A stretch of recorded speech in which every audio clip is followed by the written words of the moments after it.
Pour être un bon chaudronnier, je pense qu'il faut être persévérant, minutieux, rigoureux, d'analyser les choses, parce qu'on peut taper pendant 30 minutes et c'est le dernier coup qui va faire changer la chose.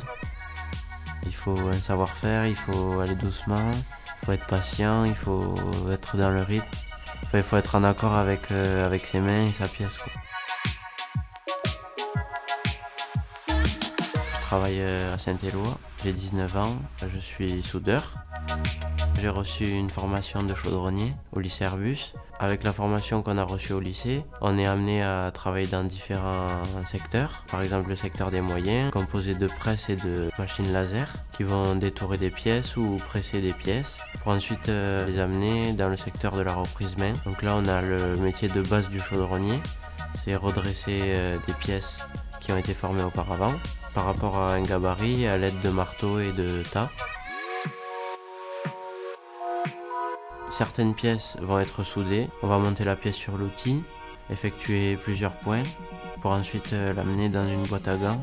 C'est une boîte sous atmosphère d'argon pour protéger la soudure. Après soudure, on va contrôler la pièce sur un gabarit. Si elle n'est pas conforme, on va devoir la redresser.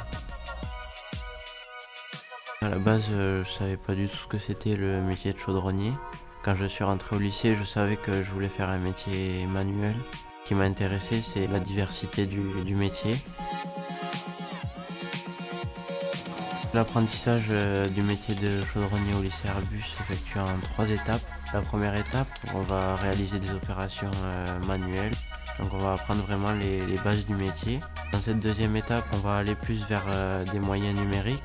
Donc on va être amené à utiliser les plieuses, la machine jet d'eau et les logiciels pour concevoir les pièces. Dans la troisième étape, on va réaliser un projet, de réaliser une pièce sur un logiciel pour ensuite la réaliser en grandeur nature.